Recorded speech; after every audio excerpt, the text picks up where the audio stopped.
ቡልጋሪያ በደቡብ ምስራቅ አውሮፓ በባልካን ልሳነ ምድር ላይ የምትገኝ ረጅም ታሪክና የተለየ ባህል ያላት ሀገር ናት። ቡልጋሪያ በምስራቅ በኩል ጥቁር ባህርን ትጋራለች።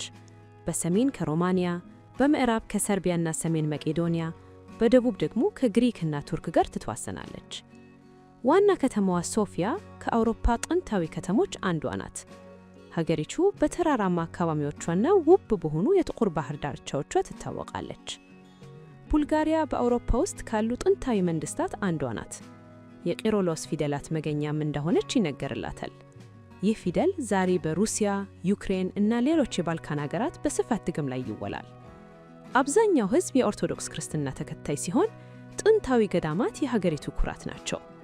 በዩኔስኮ የተመዘገቡ እንደ ቢስትሪትሳ ባቢ ያሉ የባህል ዘፈኖች እና በከበሮ የታጀቡ ጭፈራዎች አሏቸው። በቡልጋሪያ ግብርና፣ ቱሪዝም እና የኢንፎርሜሽን ቴክኖሎጂ ዋና ኢኮኖሚ ዘርፎች ናቸው። ቡልጋሪያ በዓለም ላይ ለዓለም አቀፍ የሽቶ ምርት ከፍተኛ እንደ ግብዓት የሚያገለግለው ከፍተኛ ጥራት ያለው የጽጌረዳ ዘይት አምራቾች ቀዳሚዋ ናት። ምንም እንኳን የአውሮፓ ህብረት አባል ብትሆንም ቡልጋሪያ በአውሮፓ ካሉ ሀገራት ዝቅተኛ የነፍስ ወከፍ ገቢ ካላቸው መካከል ትመደባለች። ይህም ብዙ ወጣቶች ወደ ምዕራብ አውሮፓ ለተሻለ ሥራ እንዲሰደዱ ምክንያት ሆኗል። ለዛሬ በቡልጋሪያ ሳቢ የሆነውን የካላይጂ የሙሽሮች ገበያ እንዳስሳለን። አብራችሁን ቆዩ።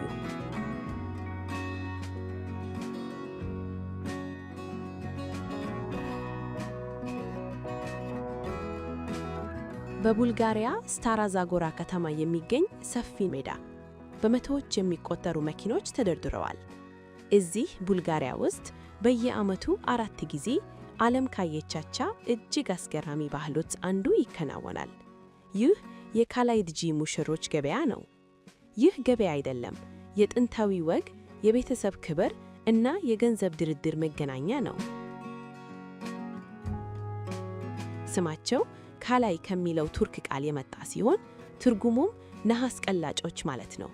ለዘመናት በቦታ ቦታ እየተዘዋወሩ ድስቶችን በመጠገን የሚኖሩት እነዚህ ሰዎች የራሳቸውን ደም ንጽህና ለመጠበቅ ሲሉ ከራሳቸው ጎዛ ውጭ እንዳይጋቡ ጥብቅ ሕግ አላቸው። በጥንት ዘመን ማህበረሰቡ ተበታትኖ በሚኖርበት ወቅት ወጣቶች የሚገናኙበት ብቸኛው አማራጭ ይህ በዓመት 4 ጊዜ የሚካሄደው ስብስብ ነበር። ዛሬም ቢሆን ሴት ልጆች ከ15 ዓመታቸው ጀምሮ ከትምህርት ቤት የሚወጡት ከወንዶች ጋር ያልተገባ ግንኙነት እንዳይመሰርቱና ድንግልናቸውን ጠብቀው ለዚህ ቀን እንዲበቁ ነው። በቡልጋሪያ ውስጥ በየዓመቱ አንድ እንግዳ የሆነ ባህላዊ ክስተት ይካሄዳል። ይህ የካላይድጂ የሙሽሮች ገበያ በመባል ይታወቃል። የዚህ ፍቅር ብቻውን አይበቃም። ቤተሰቦች ለልጆቻቸው ተገቢውን የትዳር አጋር የሚመርጡበት ጥንታዊው ባህል ከዘመናዊ ዓለም ጋር የሚጋጭበት ስፍራ ነው። ካላይድጂዎች የሮማ ወይም ጂፕሲ ጎዛ አካል ሲሆኑ በታሪካቸው በአንጥረኝነት እና በብረት ሥራ የሚታወቁ ናቸው። በራሳቸው ማህበረሰብ ውስጥ ብቻ መጋባት ጥብቅ ደን አላቸው። ለወጣቶቹ ይህ ዓመታዊ ገበያ አዲስ የትዳር አጋር ለማግኘት ያላቸው ብቸኛው ዕድል ነው።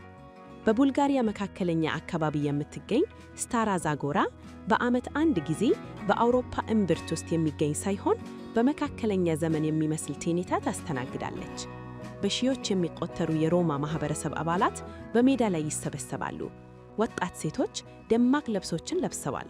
ወንዶች ደግሞ በገንዘብ አቅማቸውና በንብረታቸው ይፎካከራሉ። ይህ የሙሽሮች ገበያ ይባላል። እዚህ ጋር የሁለት ቤተሰቦች የንግድ ስምምነትም ጭምር ነው። ዛሬ የቅዱስ ቴዎዶሮስ ቀን ነው። ገበያው ደርሷል።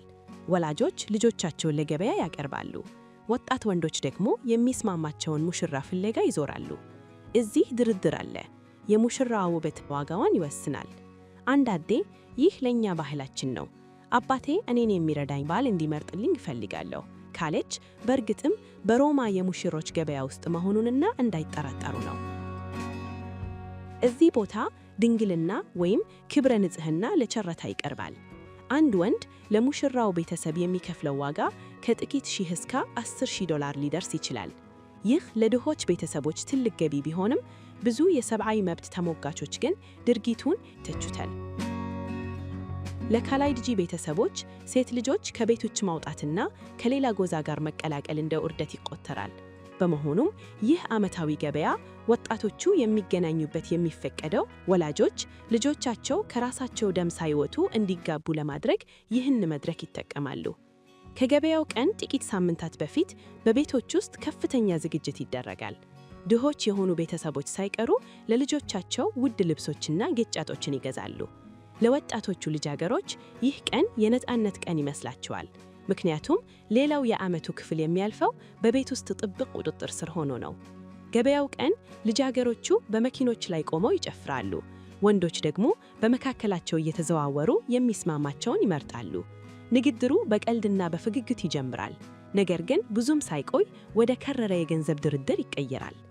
የካላይድጂ የሙሽሮች ገበያ ዋና መነጋገሪያ በወላጆች መካከል የሚደረገው የገንዘብ ድርድር ነው። አንድ ወጣት የመረጣትን ሴት ለማግባት ለቤተሰቦቿ የተወሰነ ገንዘብ መክፈል አለበት።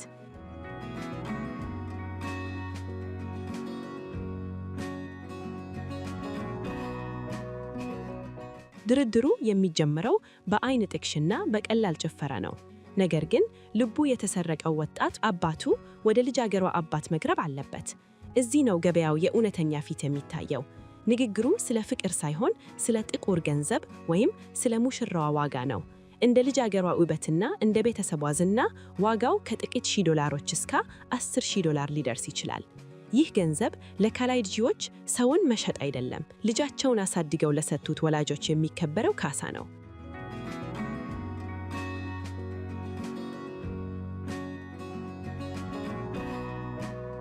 ጊዜው እየተለወጠ ነው። አዲሱ ትውልድ በትምህርትና በኢንተርኔት መካኛት ዓለምን እያየ ነው። ተሸጠን አንጋባም ማለት ጀምረዋል።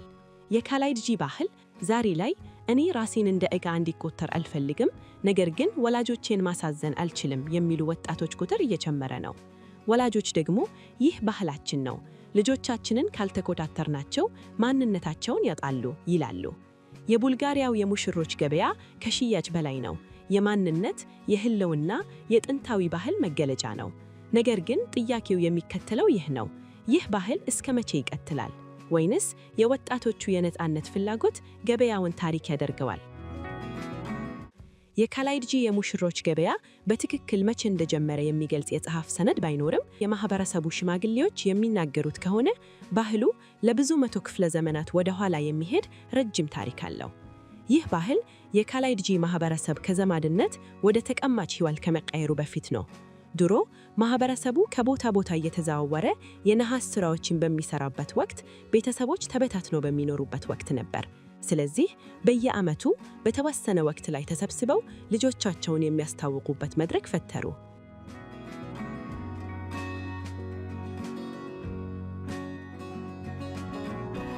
ይህ ልማድ ቡልጋሪያ በኦቶማን ቱርክ ግዛት ስር በነበረችበት ወቅት ከ14ኛ እስከ 19ኛ ክፍለ ዘመን የዳበረ ሊሆን ይችላል።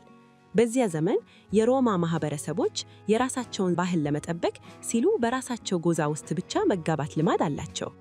ገበያው በየዓመቱ በቅዱስ ቴዎዶሮስ ቀን ቶዶሮቭ ዴን እንዲከናወን የተደረገው ከብዙ ዘመናት በፊት ነው። ይህ ቀን በኦርቶዶክስ ክርስቲያን ቀን አቆጣጠር የፈረሶች ፋሲያ ተብሎ ይጠራ ሲሆን ካላይድጂዎች ይህንን ቀን ለሙሽሮች መገናኛነት መረጡት። ይህም ባህሉ ቢያንስ ከጥቂት መቶ ክፍለ ዘመናት በፊት ከሃይማኖታዊ ሥርዓቶች ጋር የተሳሰረ እንደሆነ ያሳያል። በጥንት ዘመን የካላይድጂ ወንዶች በነሐስ ሥራ ተናውቀው ነበር። የሙሽሮች ገበያውና የንግድ ገበያው ጎን ለጎን ይካሄድ ነበር። ወንዶቹ የሰሩትን ነሐስ ዕቃዎች ለመሸጥ ሲመጡ፣ ቤተሰቦች ደግሞ ልጆቻቸውን ይዘው ይመጡ ነበር። ይህም ንግድና ማህበራዊ ትስስርን ያጣመረ ጥንታዊ ልማድ ነው። ይህ የካላይድጂ የሙሽሮች ገበያ የአንድን ማህበረሰብ ጥልቅ ፍርሃትና ተስፋ ያሳያል። ወላጆች ልጆቻቸውን ከባዕድ ካሪክ ባህል ለመጠበቅ ሲጥሩ፣ ልጆቻቸው ደግሞ የራሳቸውን ዕድል በራሳቸው የመወሰን ይናፍቃሉ። በገበያው መጨረሻ ጥቂት ሰርጎች ይወሰናሉ። ብዙዎች ደግሞ ለሚቀጥለው ዓመት ለመገናኘት ተስፋ አድርገው ወደ ቤታቸው ይመለሳሉ። ነገር ግን ካላይድጂዎች በቁጥር ጥቂትና የተገለሉ ሲሆኑ፣ ይህ ገበያ ጎዛቸው ሳይበረዝ እንዲቆይ ማድረግ እጅግ ውጤታማ ሆኖ ቆይቷል። ማህበረሰቡ ከሌላ ጎዛ ጋር እንዳይቀላቀል እና የራሱን ወግና ልማድ ጠብቆ እንዲኖርም አድርጓቸዋል። ተበታትነው የሚኖሩ የጎዛ አባላት በዓመት አንድ ጊዜ ተገናኝተው ዝምናቸውን እንዲያድሱም ትልቅ መድረክ ሆኖላቸዋል። የካላይድጂ የሙሽሮች ገበያ እና የማህበረሰቡ የወደፊት ዕጣ ፈንታ በከፍተኛ የለውጥ ማዕበል ውስጥ ይገኛሉ። የማህበረሰብ ጥናት ባለሙያዎች ይህ ባህል ወደፊት ገበያው ለወደፊት ትዳር የሚመሰረትበት ዋና መንገድ መሆኑ ቀርቶ እንደ አንድ የቱሪስት መሳብ እና ባህላዊ ትርኢት ብቻ ሆኖ ሊቀጥል ይችላል። ልክ እንደ ሌሎች የአውሮፓ ጥንታዊ ባህሎች ሰዎች የሚሰበሰቡት ለመገበያየት ሳይሆን ታሪካቸውን ለማስታወስ፣ ለመጨፈር እና ለመገናኘት ብቻ ይሆናል። ፀሐይ ስትጠልቅ የስታራ ዛጎራ ሜዳ ባዶ እየሆነ ይሄዳል። አንዳንዴ በደስታ አዲስ ተስፋ ይዘው ሲመለሱ፣ ሌሎች ደግሞ ባለስምምነት ለሚከተለው ዓመት ቀጠሮ ይዛሉ። ይህ ባህል ለስንት ዘመን ሊቆይ እንደሚችል ማንም አያውቅም። ነገር ግን ለጊዜው በእነዚህ ሜዳዎች ላይ ፍቅር አሁንም በወርቅና በክብር ይመዘናል። የጥንታዊ የካላይድጂ ምስጢርም እንደከተለ ነው።